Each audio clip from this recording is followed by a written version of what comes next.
Good morning, everyone. Welcome to our monthly webinar that we hold typically the second Thursday at 11 o'clock every month. Today, we're going to talk about something really fun, Department of Labor audits, but it is a necessary topic. So we're going to dive into that, but before we do, just to introduce myself a little bit, I think I know probably just about everybody online here, but there are a couple new faces. So I'm Ann Lavelle. I'm the compliance specialist for CTR. Prior to this life, I practiced law as a partner in a very large firm and did management side labor and employment law for a couple of decades and retired from that. And I always enjoyed doing the training. So this is enjoyable to me to be able to pass along some knowledge and have a conversation about these topics. And really, it is a better learning experience if we have a conversation. So if you have questions as we go along, please feel free to post them. I'll try to get to all of them. If somehow I don't get to them during the webinar, we'll do them at the end. I'll stay as long as we need to cover any questions. This webinar is being recorded. So if you want to listen to it again, if once is not enough, you will have that along with the slide deck. Give us about 24 hours to get that posted. We usually do that sooner, send that out and get it posted, but give us a little bit of time. I don't handle that because I am like a technical jinx. They don't let me touch those sort of things. Very wise. Everybody's muted, but again, the Q&A is open, so feel free. And a little plug here before we dive into the DOL audits. We have our annual HR and Compliance Summit coming up next month. So we won't have a webinar. We'll be doing this instead. We did this last year. It seemed to be well received. It was a nice day. I'm super excited about this year, not because of the topics, although I think they'll be interesting, but because we managed to get the PNC Park conference room that overlooks the ballpark. I have spoken in that room many, many, many times when I used to practice law, and it is a wonderful conference room with a great view of the ballpark. So come for that, even if you're not coming for me or anything else, you'll enjoy the view. And the Pirates are not playing, so there won't be any losing teams. Little joke at the Pirates' expense there. But no, seriously, it is a great, great venue, and we'll have lunch and all that good stuff, so it should be fun. All right, moving right along here. This is sort of our outline for today, and we've covered this in other seminars before, but we've kind of gathered all the information to talk about it in one spot today of what do you do when you get audited? And for whatever reason, these audits are more common than you think. They create a lot of heartburn when they happen. It can be from different agencies. We'll talk about that a little bit. But they all have common themes to them and common themes about the decisions you need to make when you're audited and how to handle it and who else do you involve, if anyone, in this, and how the process works. So moving right along, how does it start? Well, ideally, it starts well before you get any letter or phone call or anything from any agency. Ideally, the audit should first start at an internal level before you even know you're being audited by anybody. And I know all of you have lots on your plates and you're thinking, great, one more thing to do in my free time. But in an ideal world, and obviously this varies based on the size of the company and the issues that you might have, but in an ideal world, you should kind of look at this once a year internally and say, hey, if we had an audit, how do we look on some of the major issues that the DOL, that's the U.S. Department of Labor, or other folks would focus on. One of the things before you audit, and again, this is dependent on your size. If you're a 5-person company, you have a very different view of the world, as well as a very different budget than the company that has 500 employees. And so one of the things to consider before you ever do your internal audit is involving labor counsel. And why do I say that? Well, I don't practice anymore, so I don't get any benefit out of this.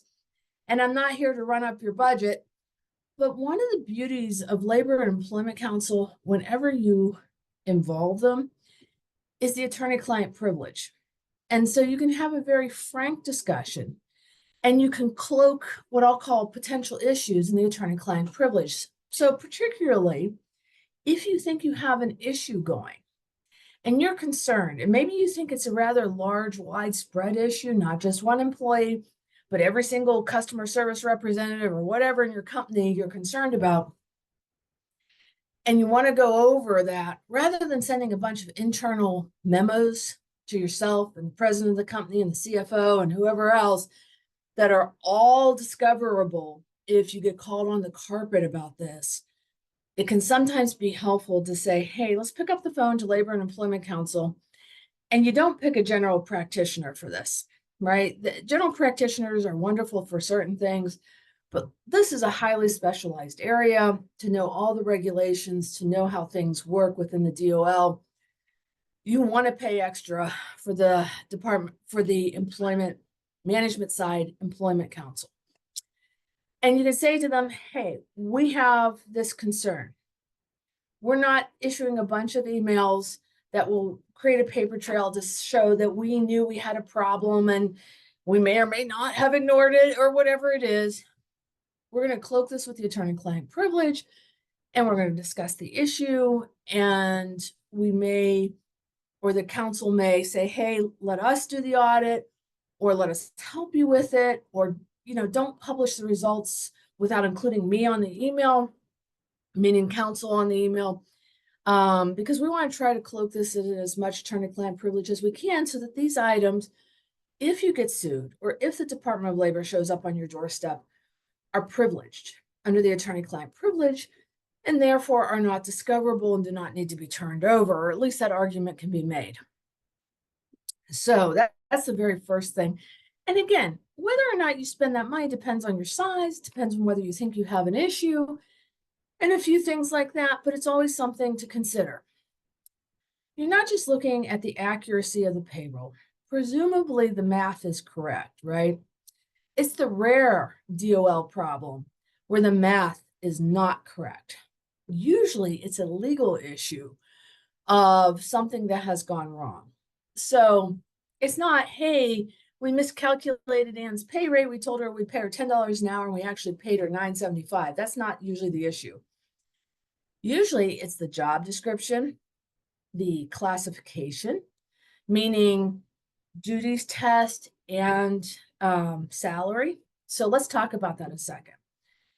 If your job description looks the same for your first level supervisor as it does for the folks under him or her, that's probably a problem, because that supervisor should have additional responsibilities that aren't present with the folks underneath him or her. And in fact, one of the biggest areas of audits out there are the first level supervisors or the assistant managers or folks like that, because not only is the job description lean on the content of what would be necessary for them to pass what's known as the duties test to be exempt. In other words, you don't have to pay them overtime.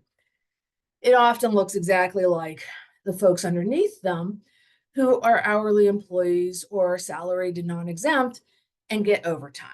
And so that's an issue. That job description for somebody who is exempt should have factors in it that we would look for on the duties test.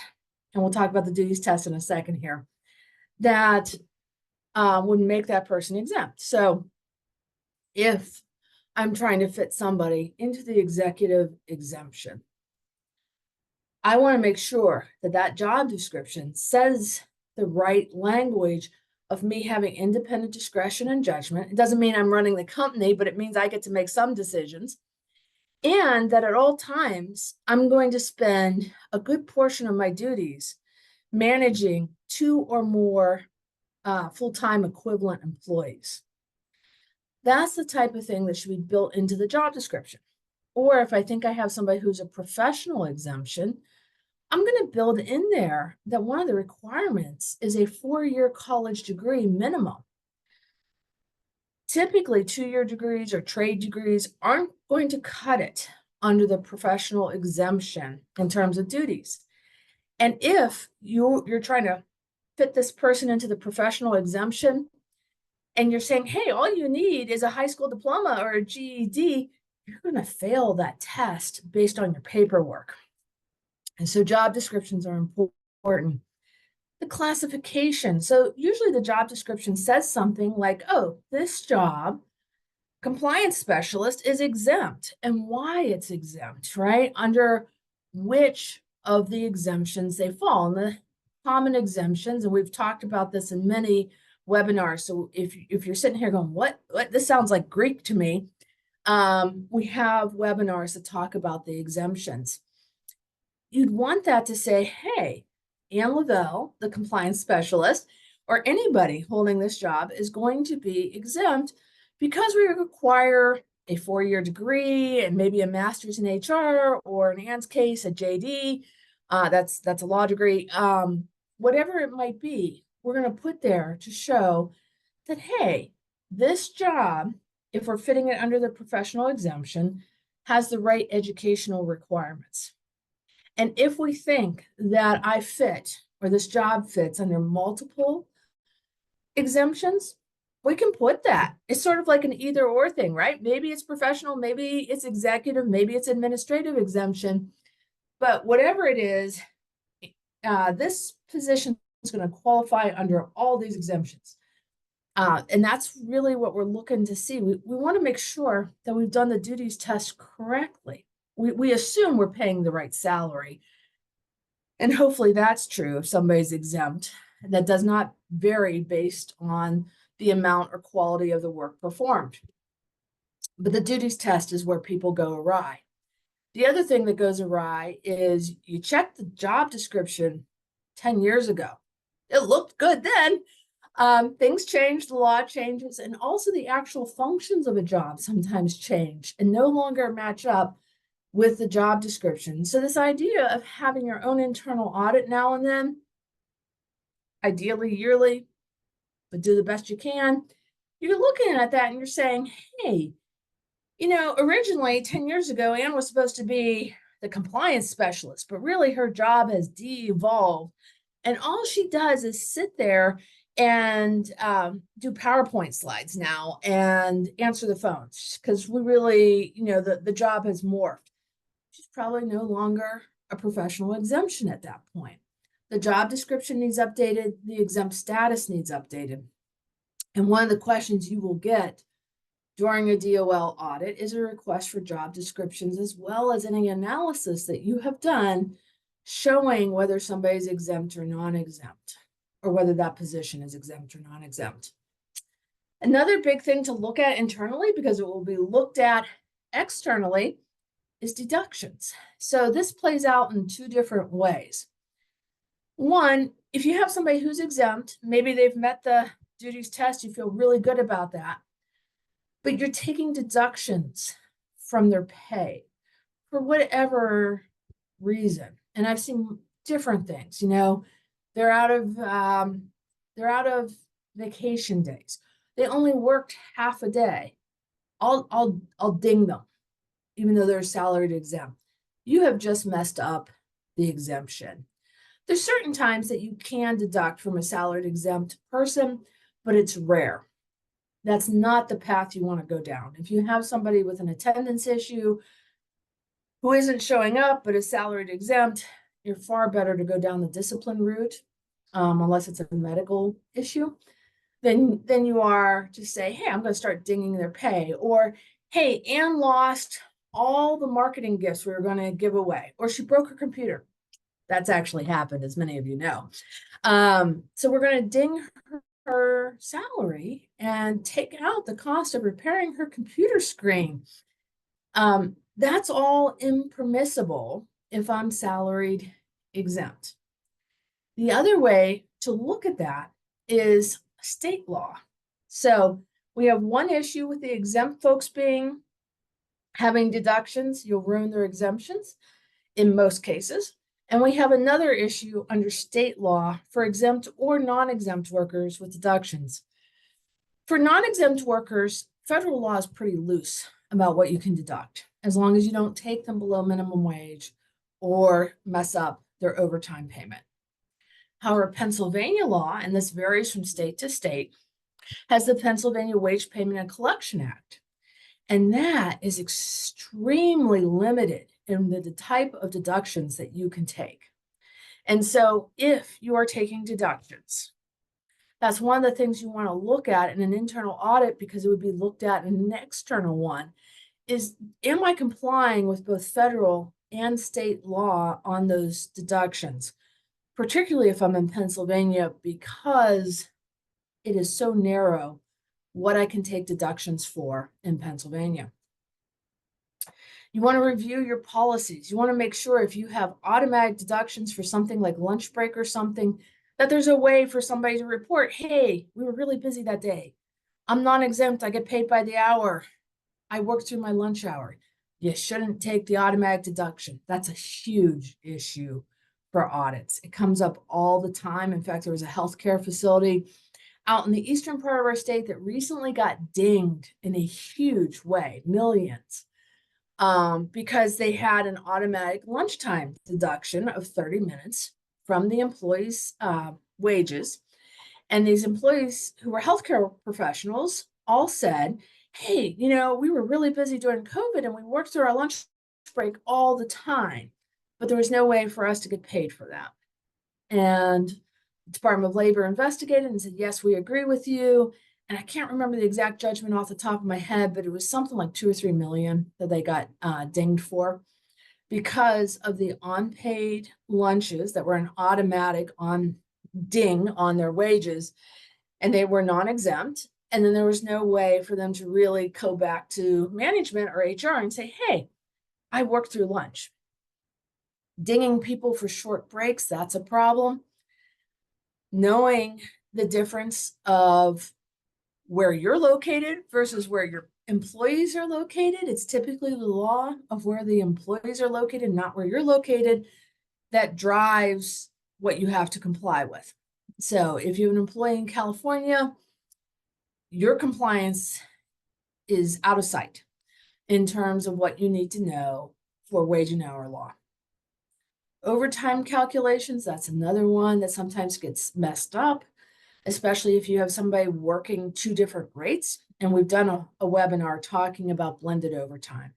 But that's something to keep in mind, that you need to know what blended overtime is if you have folks working 2 different rates, pay rates, and that if they're working overtime, you need to calculate that correctly.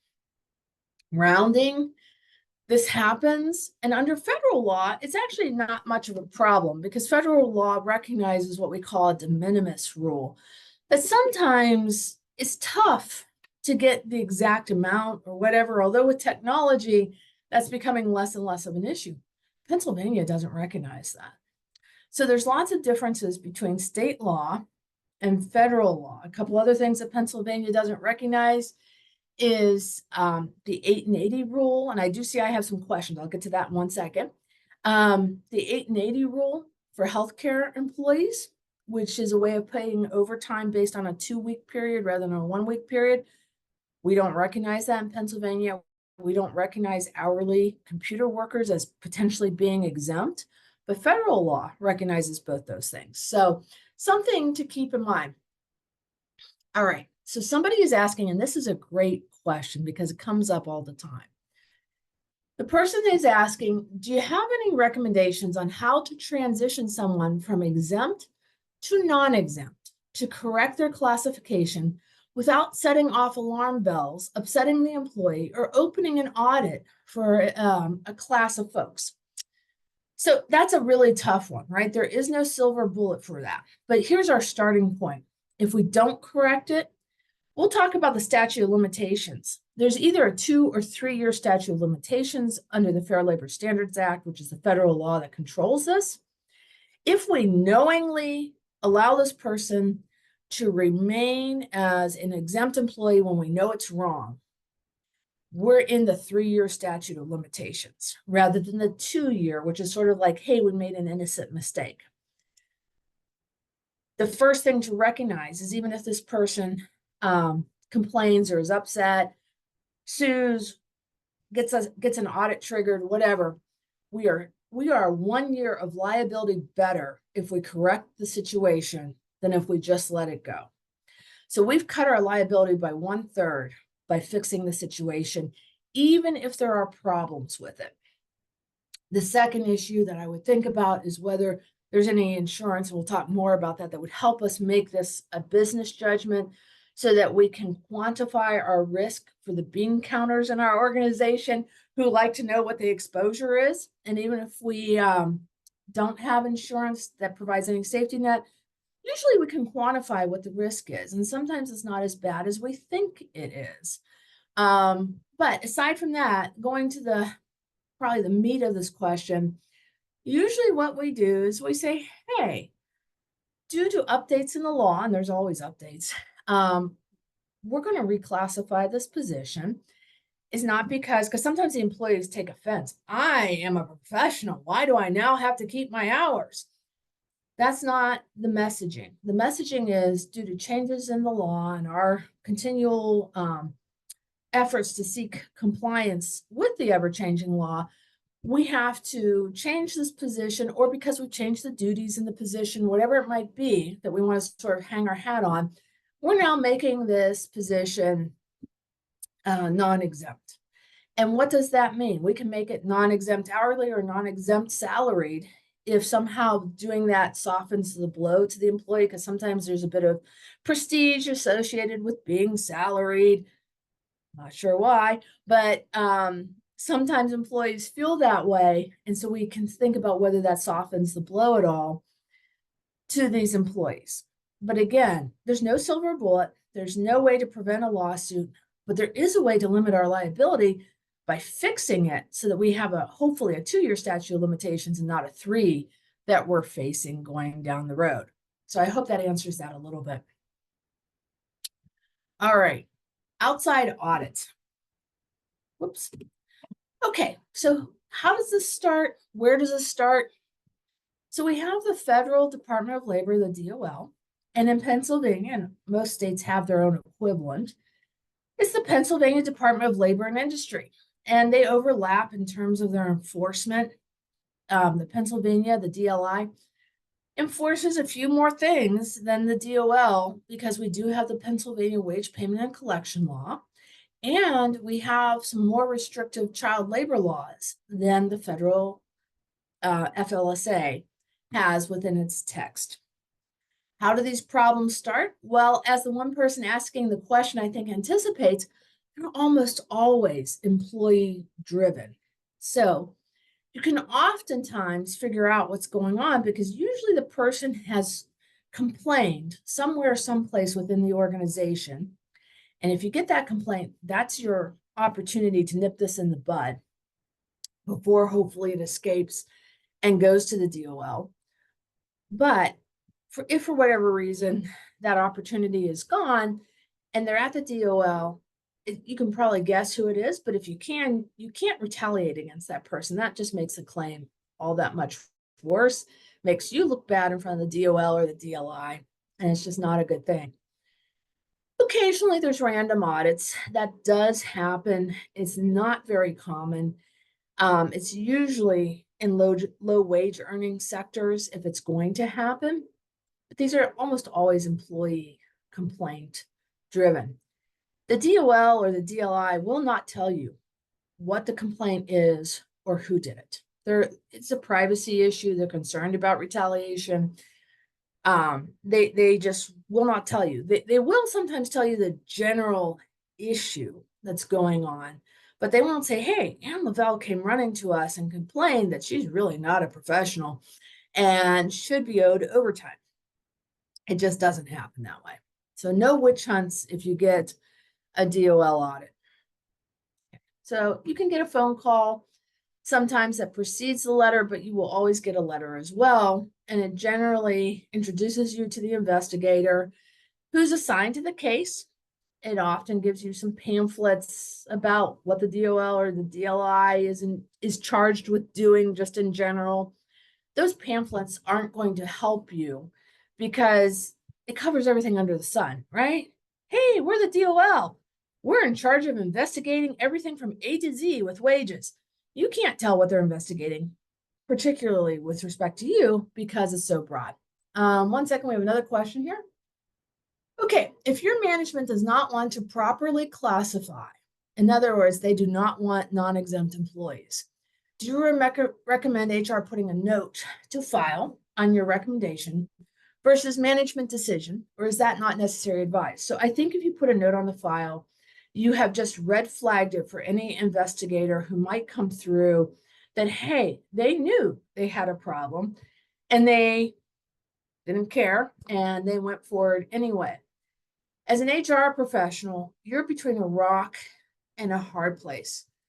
I'm going to give you some ammunition as to why the owner or senior management should care, because they can be personally liable, even if it's a corporation.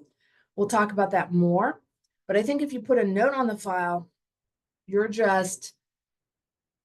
may as well like put a big red flag outside your business and say, hey, come audit me, we're going to fail.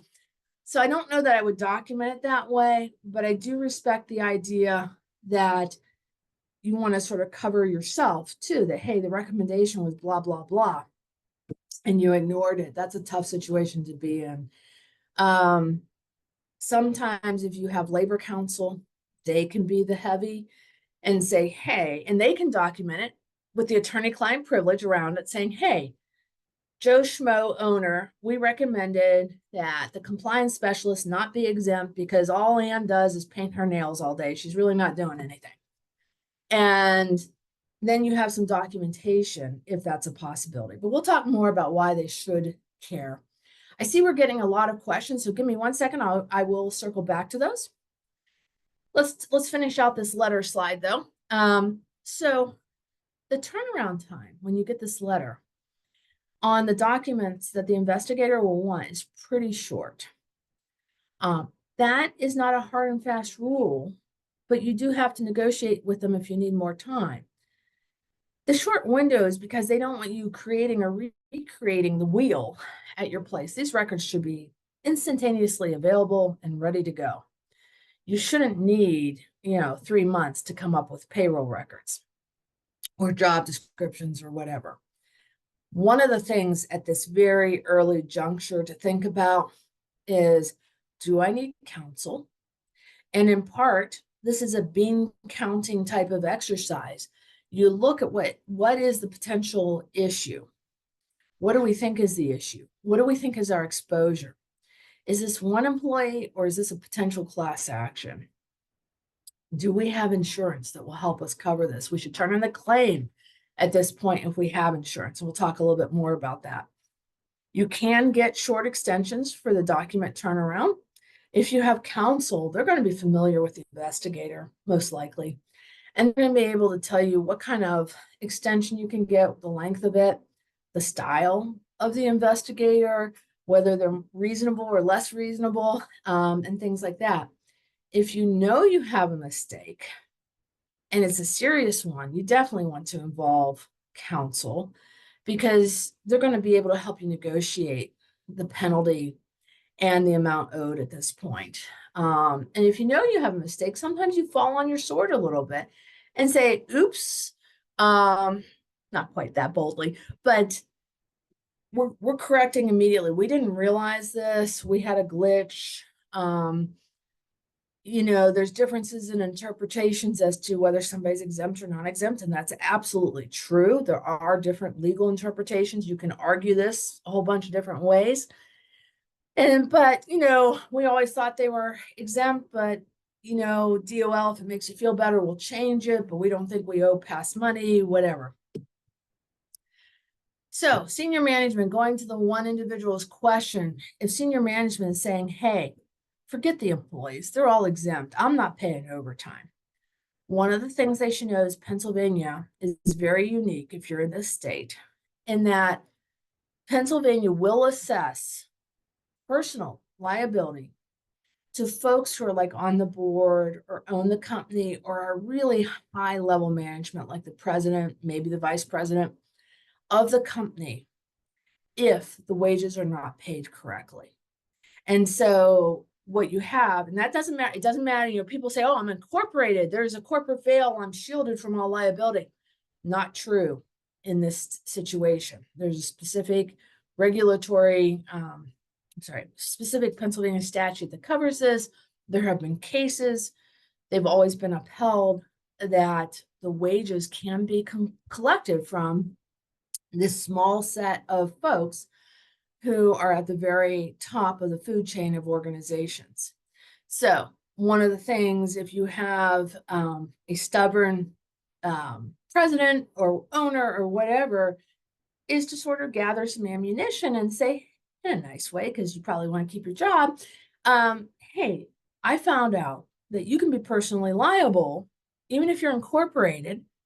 And, you know, that concerns me. And I think this subset of jobs should be non-exempt. And, you know, does that change your feelings about things? Okay, voluntary compliance. Again, if we think we have an issue, we can voluntarily comply. One of the worst situations out there, and unfortunately we would run into it with some frequency, is paying under the table.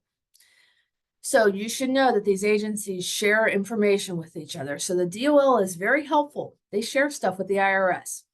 And if you have paid somebody under the table, and I saw this at huge companies, which I sometimes couldn't believe, but it was often a company that started as a mom and pop operation. And, you know, 50 years later, they were still doing some of the stuff that they had done when they were only 5 people, except now they were 200 people, and they were still paying some people under the table on the weekends. Because if they were nice enough to come in on the weekend, they were going to help them out with the taxes. Don't do that. When we used to get those cases, we would involve criminal attorneys, because I didn't do criminal law, but tax evasion, paying people under the table, is a criminal issue. And so that's a really dangerous one that's out there. All right, let me go back to some of these questions so that we can, just give me a second to get my little cursor over to where it needs to be so I can actually look at the question. You know, technology is wonderful when it works. Here we go. Okay. So someone asked, our hourly employees are required to clock out for their 30-minute meal break. We have a couple that are not doing this, but still taking the break. Are we able to put them on the auto break? And if they are not able to take the break, they can let the manager know and we can adjust their time. Yes, there is no rule saying that you can't have an automatic deduction. You can do that. You just have to have a policy, preferably a written one, that says, hey, if you work through your 30-minute lunch break, right? We take an automatic deduction. If you work through it, this is who you tell. And you have to make sure the manager is on top of that situation. Sometimes first level managers aren't as responsive as one might hope because they're busy producing the products that you make and not really focused on HR. You might want them to tell an HR person rather than a manager. But yes, you can have an automatic deduction. You just have to have a methodology for reversing that deduction when and if they work during that lunch period. And keep in mind that work can be minimal, right? I can be 10 minutes into my lunch break and the customer swings by and says, hey, where's my pickup order? And I spend 1 minute getting it. I deserve to get paid for that 1 minute. And I may now have changed this from a 30-minute lunch break to a situation where I had a 10-minute break. And because it's so short, it's under 20 minutes, it needs to be paid. So you got to have somebody who really understands the break situation that you're reporting the work through the break. Okay. Can an employer, let me try to answer a couple more and then we'll dive back in. Can an employer short pay an exempt employee if the employee is off work for several days a week due to a medical absence and that employee wishes not to use their paid time off that is offered by the employer to cover them during this time? So that's a great question too. One of the questions I would have back is, are we running FMLA? So FMLA allows us, it's one of the few laws that allows us to take deductions from pay. So if we have partial day absences or full day absences within a week, and we're an FMLA employer, that law is going to specifically allow us to take such deductions. We should be running the FMLA though to take those deductions. We shouldn't just be like, oh, hey, this might be FMLA. I'll just take deductions, but I won't get any FMLA paperwork filled out or anything. That would be bad. If we're not an FMLA employer, Family Medical Leave Act, right, or a state employer with similar laws, then the question becomes: we're allowed to make deductions of under federal law of an exempt employee's salary for full day absences if we have a sick leave or medical leave policy and time underneath that has been exhausted. So right now, your example, they are not exhausting their PTO. I would have a lot of, I think, follow-up questions to this as to why we're allowing them to refuse to use their PTO. The general rule of thumb is that when we have somebody who's missing time, we want them to burn through all available types of leave at the same time. So if you're in the city of Pittsburgh, let's say, I would want them to burn through their FMLA concurrent with any time that they might have under the city of Pittsburgh paid sick leave laws and Allegheny County paid sick leave laws that they have going, along with any vacation or PTO at the same time. That should all be running concurrently. And the rationale for that, and the reason that's typically advised, is you don't want a situation where somebody maybe takes 12 weeks of FMLA and then comes back and says, well, I have 4 weeks of vacation. Now they have another 4 weeks of paid time that they're going to take. And then they come back and say, well, I have a week under the Pittsburgh paid sick leave too. That's not the way we do it. We want them to run it concurrently during the absence. We may ultimately give them more time off beyond the FMLA or beyond whatever leave time they have accumulated, because maybe they have a disability and we need to extend that as required by the Americans with Disabilities Act, but we're having them run all that time together. Okay, so we went a little far afield of that, but those are the considerations that we would look at. Finally, let me handle one more question and then we'll go back to where we were. How far back can an employee stake a claim for wrongful classification for many years if they were reclassified correctly in 2024 and has been paid on an hourly basis since 2024? So under any of these wage laws in Pennsylvania or federal that we're talking about, the maximum statute of limitations, in other words, how far back they can go, is 3 years. So let's say you fixed this in March of 2024. You have 1 year of liability off your books, so to speak. And if it was what I'll call an innocent mistake versus intentional, the statute of limitations is 2 years. So at most, it's 3. And with some skillful argument, hopefully it's only 2. And this person has already burned 1 full year or whatever it's been since 2024 off the clock. All right, let me go back. I know I have more questions. I promise we'll get through them. I just want to be respectful of everybody's time here. Okay. Once again, I got to find my cursor. There we go. Not so good with technology. Okay. So set the parameters when you talk to the auditor or the investigator. Introduce the employer contact, right? The auditors or the investigator shouldn't be calling everybody under the sun. There should be one person, whether that's counsel or somebody in HR or senior manager, whoever it is. If it's not clear from the letter, and it probably won't be, what the primary issue is. And by the way, they may have a primary issue, but they like to look at everything because maybe they'll find other issues. And that's within their authority to do. But you want to try to guide them to their main issue and not give them a whole bunch of other stuff that they can think about what all is wrong beyond the initial problem. Watch open-ended requests. There's not open-ended liability under this. So we're not turning over documents since the dawn of time. We're going to have a parameter of 2 to 3 years, depending on what's going on, of documents that we'll turn over. Record what you send to the investigator. They lose things. So do attorneys. You want to know what you've sent to people so that you're not repeating yourself. consider what's known as Bates labeling. Law firms do that all the time. Basically, it's a number you attach at the bottom. It's a little sticker, especially if you're producing a large volume of documents and it says, 1, 2, whatever. And that way, when you're talking to the investigator as well, rather than guessing what document you're talking about, because if he says, I'm looking at the job description and you turned over 10 job descriptions, you want to make sure you're on the right page with this person. And so you could say, I'm looking at the job description, it's labeled page 99 or whatever. Retain originals and copies of the labeled records. You would not believe how stuff gets lost everywhere. The investigator will often want interviews with employees. Now, if it's management, you can have counsel sit in with management employees because they speak for the company. But with an employee who's non-management, you have no right to sit in on that interview or have counsel sit in. You want to facilitate that. You can't retaliate against anybody who is being interviewed by the DOL, but it may give you a clue as to what the issue is.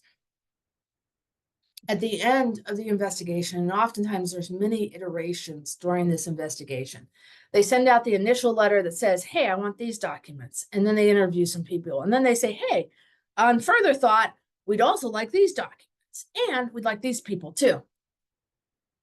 At some point, you may object to all that, right? It may be ballooning beyond belief. But you'll have gone through that. This will be a multi-month process in most cases. And with the reductions in staffing at the DOL, maybe even longer. You'll get some type of summary or list of the violations of what's happened or what they think are the violations. You need to remember this is usually negotiable because a lot of this is gray area. So a lot of times it's not clear cut whether a manager is exempt or non-exempt. And there's room for argument there as to whether or not that person is truly exempt or truly an independent contractor or whatever. Sometimes it's clear cut, but not usually. One of the problems, though, to try to negotiate down the penalty or the interest rate or the amount of back wages owed is that you have to be familiar with the argument to make to them. You can't just be like, well, I disagree. That's not going to get you anywhere. But if you say, and you may want to retain counsel at this point to say, hey, we got dinged with a $50,000 DOL list of violations, and that includes penalties and back wages and interest and whatever else. You need somebody who understands and speaks the same language as the DOL if you're going to try to negotiate that, particularly if the penalty is based on what I'll call legal issues, like whether somebody's an independent contractor or whether somebody's exempt or whatever. Some things aren't as negotiable. If you have miscalculated overtime, that's sort of black and white and not a gray area because there's a specific formula. If you have like 2 different rates of regular time and you screwed it up, that's not as negotiable. But most of these are based on something that's a legal argument and negotiable. Be careful if you're paying out money. You don't want this to turn around and bite you in the butt. You don't want to settle this just to get sued. And we'll talk a little bit more about this. You want to try to resolve everything if you're going to pay money, right? You can sometimes run into issues with the DOL that they'll not accept releases of the employer for a payment, but you want to try to protect yourself as best you can, and counsel can help you with that. If you have counsel, at a minimum, you want to say, hey, whatever money I'm paying out to these employees should be offset against any other liability that they think they have. All right. Keep in mind that the DOL not only audits FLSA claims, but also audits health and welfare benefits. And so if you have a health plan, you can actually get audited for that. Same thing with any retirement plans. It's not as common as an FLSA audit, but oftentimes it's a lot messier because employers don't get audited as much for these things So they often don't have their ducks in order when this happens. And the biggest duck to have in order is to have your plan document and summary plan description. And no, that's not a copy of your insurance contract or brochure from the health insurer or whatever it may be. It is a separate document entirely, and we could do an all-day course on what that should look like. You should have that. I can't tell you how many of these audits, that's the first thing they request.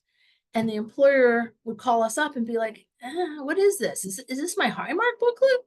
No, it's not. And it's not Highmark's responsibility to give this to you either, or UPMC or whatever insurer you want to pick. So we would then be recreating what they should have had with the theory that, hey, if we show we're proactive and we're compliant, we're going to try to get that penalty down for failing to have the SPD, the summary plan description, or the plan document available. Same thing with FMLA audits. The DOL is charged with looking at that. So if you're an FMLA employer, you should have a policy. You should have the right WH 380 series forms that you're using. The certification of a healthcare provider, whether or not you're telling the employee they're eligible, et cetera. And consistency.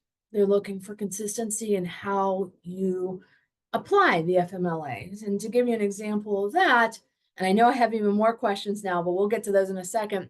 It's an issue if you tell the pregnant woman, I'm applying FMLA from day one of your pregnancy.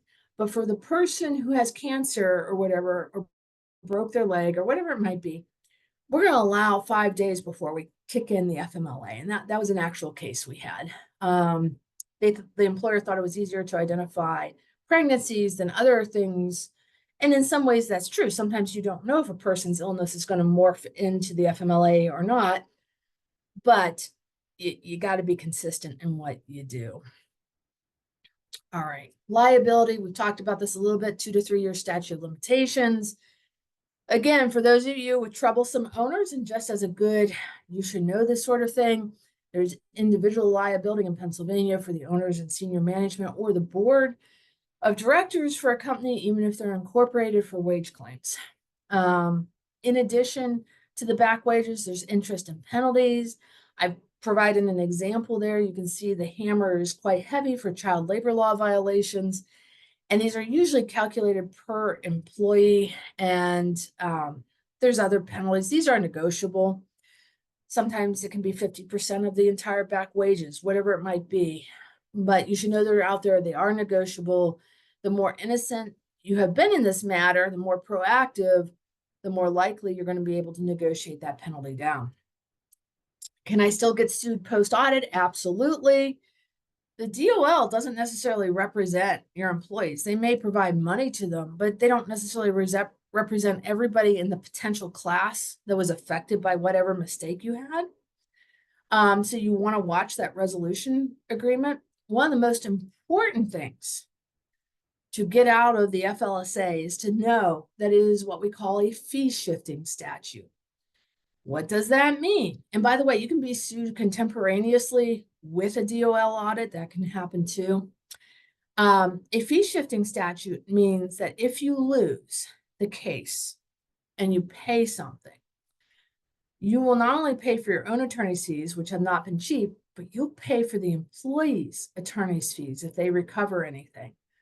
So attorneys who take these cases for employees know that they take it. The employee doesn't have to pay anything up front, so it doesn't cost the employee anything. And if you lose, you're paying the employee's attorney's fees as well, which is often more expensive than the underlying claim that's out there.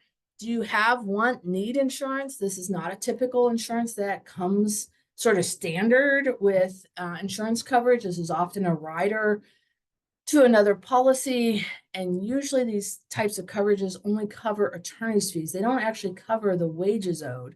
And there is sort of an ethical issue there of you should be paying your own wages, not the insurance company. But if you get hit with one of these situations, it helps to have insurance to pay for the attorney's fees, because again, oftentimes the attorney's fees are more expensive than the actual underlying claim. All right. I know we have questions, so I appreciate everybody's time, by the way. Thank you. Let me get back over to our questions here. And we will go through them. And if anybody else has any questions they want to add here at the last minute, that is fine. Otherwise, try to stay dry on this really rainy day. Okay. Do you have recommendations on when it makes sense to do non-exempt hourly versus non-exempt salary?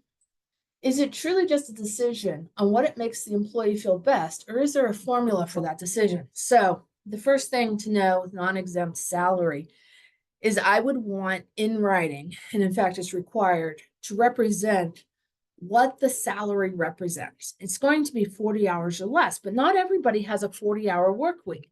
Some people have a 35-hour work week.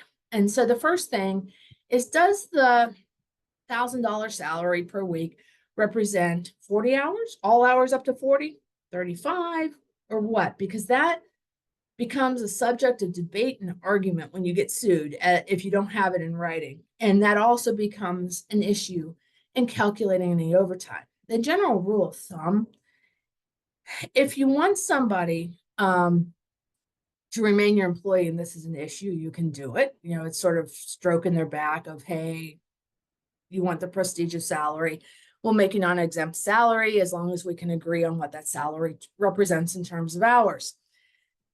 Usually it's done when there isn't much overtime or much regular time worked in excess of whatever that salary represents. So if it represents 35 hours, it's somebody who usually doesn't work more than 35 hours. So you're not out there every week calculating, well, let's see, they work 37. So we pay, regular rate for calculate the regular rate and pay it for 2 hours, or they worked 42 and now we're calculating regular rate and overtime. That just gets to be kind of burdensome to do. So you're generally looking at this for somebody who isn't working overtime. You have some reason that you want to placate them to be non-exempt, salaried. They have to keep track of their hours, right? They're still non-exempt. You want some record of their hours. That's your obligation. And in case they ever come back and say, hey, I really was owed overtime, I worked 100 hours every week, you have some record in their handwriting, so to speak, even if it's on a computer, that says what they worked at the time. Okay, can we require exempt employees to use PTO for time off if it's less than a full day? Yes, you can, but be careful with this one because what you often find with exempt employees, this is, first of all, a morale issue. A lot of them feel like, well, hey, I worked all day Saturday at the convention and you're dinging me for a half day when I wanted to go to my kids' play or whatever it was. I'm a professional. I put in the hours I need. I can't believe you're dinging me like this. So number one, you've got sort of a morale issue there. Number two, what you often find when you're trying to say, well, they didn't work, is I checked my email, I checked my voicemail, I returned calls. I wasn't in the office, but I was actually working. And so that becomes when you're either deducting a whole day, if you're able to do that, or looking at FMLA time or whatever it is, you need to be very cognizant that me making a phone call or sending an email, if I'm exempt, I have now worked on that day. And so you need to be careful with what you're doing. All right, let me see here. Should we be having salaried employees clocking in and out if they are not considered exempt? You should have some sort of time record. Yes. What that time record looks like can vary from organization to organization. This goes on to say, so anybody who's non-exempt, is your burden of proof to show the hours they worked. And you should keep that record for at least 3 years, because again, the statute of limitations is up to 3 years. This question goes on to say, we have a set schedule for all employees, 8:30 to 5 with a lunch break. So there really isn't an opportunity for them to get overtime. But would it be better for documentation to have them clock? So again, your responsibility to maintain an accurate record of their hours. I always, from a defense perspective, like the employee, And again, it doesn't have to be the time clock you punch. Nobody does that anymore, right? It's the computer or whatever. I like the idea of the record being in their handwriting or their keyboarding or whatever it is, because then it's a lot harder for them to argue a year down the road. And you know what? I agreed as an employee that I would keep accurate time for myself, but really I didn't because I didn't record whatever. It's a much harder argument for them to make. And really, you're trying to protect yourself as well, because when you get these cases that argue about the number of hours they worked, invariably there's like polar opposites as to what you think they worked and what they think they worked. And they think they worked 100 hours a week because they took home all this paperwork and goodness, they were returning emails way into the wee hours of the morning and whatever else they think they were doing. There may be some legitimacy to that. I'm not trying to put them down, but you may have a very different view of how much they worked. And if you don't have some sort of record, it's a problem. It's a proof problem, right? When you're in litigation to say who is right. And it's your burden of proof as an employer to establish an accurate record of the hours worked. And oftentimes a policy that just says, hey, this is what you're working is looked at very askance, because obviously an employer can put anything they want in a policy and say this is what they worked, as opposed to an actual time record kept by the employee. Okay, I think I may have hit all the questions.